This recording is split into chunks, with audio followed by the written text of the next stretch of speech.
Hey everyone, my name is Saarik Kalia, and today I'm going to be telling you about recent work with Michael Fetica, Peter Graham, and Derek Jackson Kimball on a novel mechanism to detect ultralight dark photon dark matter. One important property of dark photons is that if you want to detect very light dark photons, you need a very big apparatus, something roughly on the scale of the Compton wavelength of the dark matter. This makes detecting very light dark photons in lab experiments increasingly difficult as you go to lower and lower masses.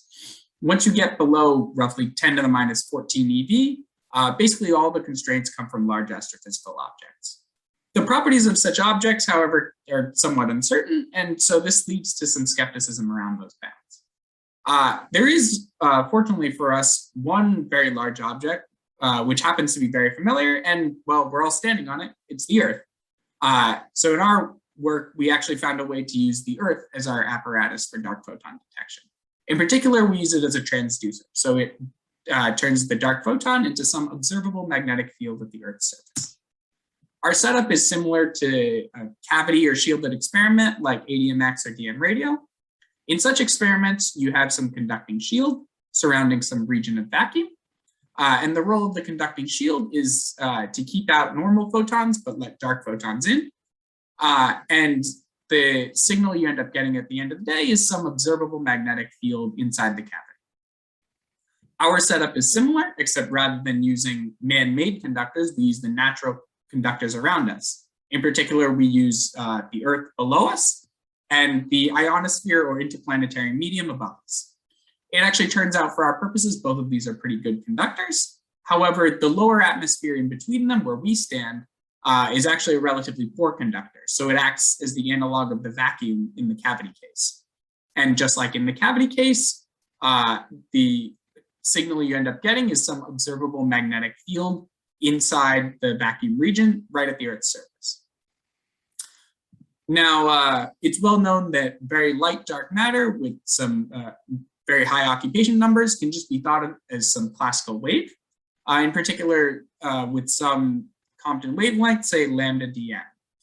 Now, it actually turns out for these cavity experiments, if the Compton wavelength is significantly larger than the length scale of the experiment, then the magnetic field you end up measuring inside the cavity ends up being suppressed by the ratio of them, or equivalently suppressed by the mass of the dark matter times the length scale of the cavity. Now, you may hear me say that and look at the picture on the right and immediately become very worried because, well, our setup has two length scales. It has the very large radius of the Earth, but it also has this very short height of the atmosphere. And you may say, well, Saarik, for all I know, your signal might just be suppressed by this much shorter height of the atmosphere, and so perhaps it's entirely undetectable. It actually turns out that one very important result of our calculation is that our magnetic field signal is not suppressed by the shorter height of the atmosphere, but the much larger radius of the Earth. And so this allows it to actually be detectable. So the rough outline of my talk is going to be as follows. I'll start off by reviewing some physics of the kinetically mixed dark photon, in particular focusing on this effective background current approach that we'll be using. Next, I'll get into our actual Earth signal. I'll give a rough argument for where this MR scaling that I've been talking about comes from, as well as list some of the other important properties of our signal. And then finally, I'll talk about how you can actually detect this signal. Now, I told you that our signal is some magnetic field all around the Earth's surface. And so what you would want to detect it is some array of magnetometers distributed all over the Earth, taking data for a very long time. It actually turns out that most of the hard work has already been done for us there, in particular because geophysicists have been trying to measure the Earth's magnetic field for decades. And so actually there's tons of publicly available data. We've been using data from this SuperMAG collaboration. And we've actually undertaken an analysis of that data to set bounds on dark photon parameter space. So I'll show you the results of those bounds. So without further ado, let's get started. This is the Lagrangian that we'll be using for the kinetically mixed dark photon. There are a few different ways of writing this Lagrangian, so I want to focus a little bit on this particular way of writing it and the interpretations of this. So first off, you'll see there are actually two modes. There's the interacting, or what I'll sometimes just call the normal photon mode, and then there's the sterile, or what I'll sometimes call the dark photon. And these two modes interact in different ways. first off, you'll note that only the interacting mode actually couples to physical E&M charges. And this has a few important ramifications. First off, this means that only A is affected, at least at leading order, by the presence of conductors. So if you have some conducting wall, a normal photon will get stopped by it, but a dark photon will go right through it, no problem.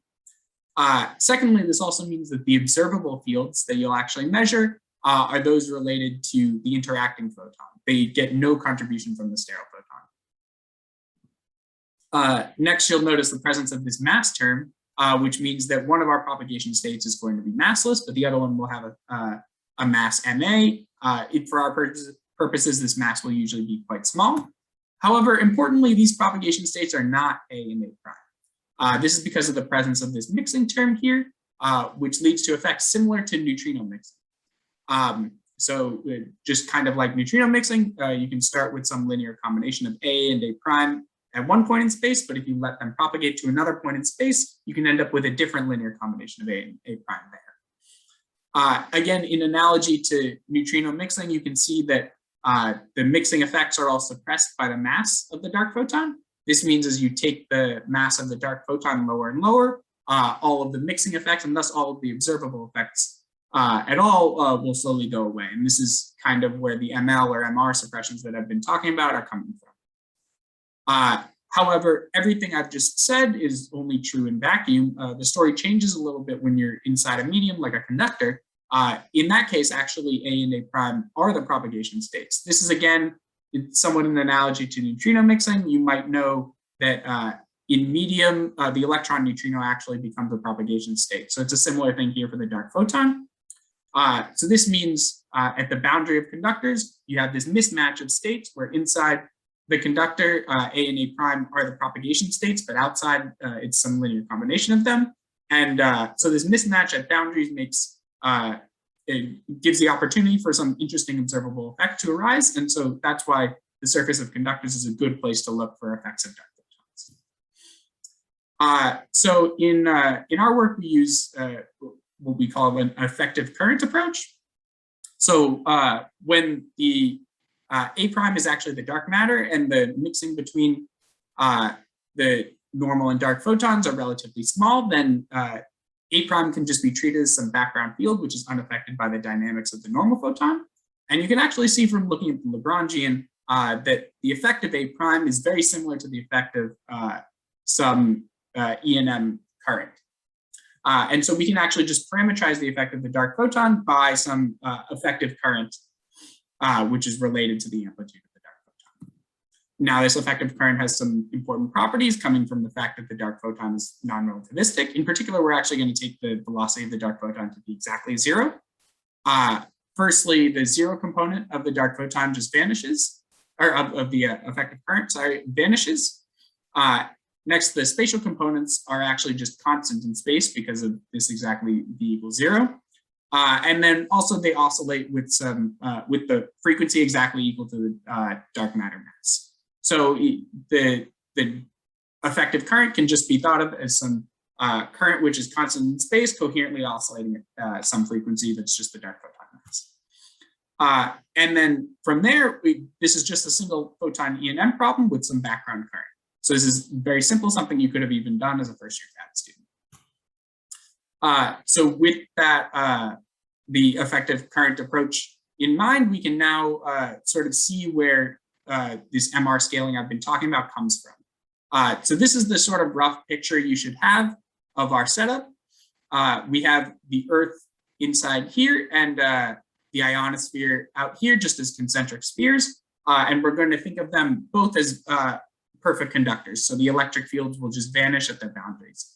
Of course, this model is slightly oversimplified. The Earth's atmosphere is actually quite complicated and there are many complications to this setup, but it turns out we show in our paper that those complications don't affect the answer at all. And so for the purposes of this talk, I'll just stick with this model. Now, as I mentioned, the effect of a dark photon would be to have some effective background current. So I'm going to take the dark photon to be pointing along the Earth's rotation axis, and thus so will the associated background current. And I can run a quick Ampere's law argument just to see where the scaling of the magnetic field comes from. So let me take this Amperian loop that runs around the equator of the Earth, but just outside the Earth, and consider the associated Gaussian surface, which just hugs the northern hemisphere. Now, Ampere's law tells me if I have some current flux through this surface, then that's got to lead to some magnetic field integral along the equator. And so you can just run through the math of how this scales. And you'll actually see that the magnetic field you get at the end of the day is going to be proportional to MR. In particular, you can see that it has no dependence on the height of the atmosphere. You could take the height of the atmosphere as close as you want to the surface of the Earth, and this entire argument would still carry through. So this is precisely why our signal only depends on MR and there's no H dependence at all. So in addition to this property, there are also some other important properties of our signal. So as I mentioned, it's an observable magnetic field at the Earth's surface. It's suppressed by MR, not MH, so this actually makes it large and detectable.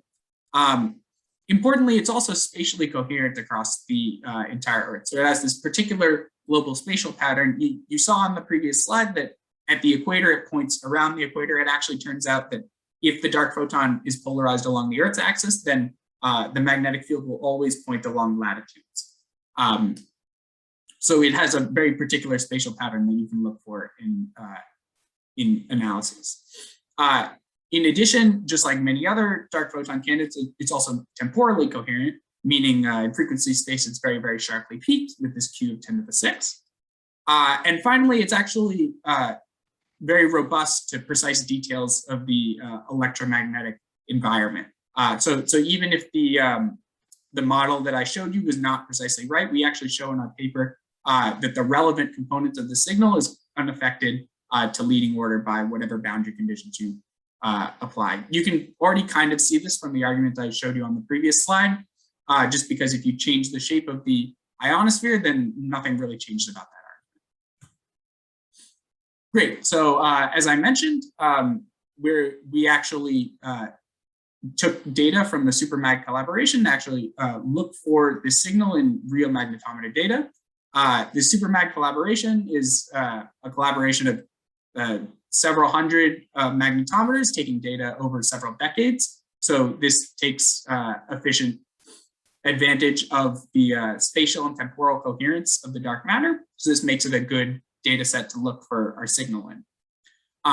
In addition, this data set also comes with 1 minute resolution, time resolution. And so once you go through the whole Gorey analysis, this is the rough result you end up getting. On the vertical axis is the dark photon kinetic mixing. On the horizontal axis is the mass of the dark photon. And I've also plotted some other astrophysical constraints for comparison. And now you can see that all of these astrophysical constraints are roughly parallel. They all scale as roughly 1/m. And this is just because of the ML or MR type scalings that I've been talking about that all dark photon effects have. You can actually see that our bound scales slightly faster than these other astrophysical bounds. This is because not only do you have the MR suppression, but you also have like 1/f noise. So the noise gets better and better as you go to higher masses. You'll see it gets roughly cut off at 10 to the -2 hertz. And this is just because of the 1 minute time resolution that I was talking about before. If you had a data set with better time resolution, then your bound would actually just go even further up in mass. So as I mentioned, if you actually had shorter time resolution data, you could do even better. It turns out that SuperMAG is releasing precisely this. They have a 1 second resolution data set coming out. And if the noise continues the kind of way we've expected, then you might even be able to beat some of these astrophysical bounds that I've shown. But there are also many other ways you can improve, perhaps better noise modeling, maybe a more sophisticated statistical analysis. It's possible that even using better magnetometers might help. And of course, more data is always good for these searches. And then finally, one thing we're actually starting to work on now is, can you get a similar signal for the axion by converting in the Earth's static magnetic field, get a similar signal at the Earth's surface.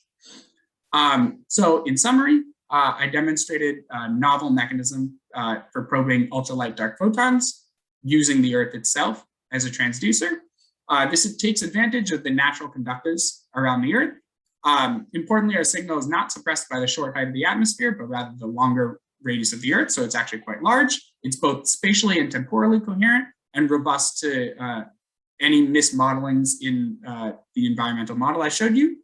And we use these, we were able to set complementary bounds on dark photon parameter space using actual magnetometer data.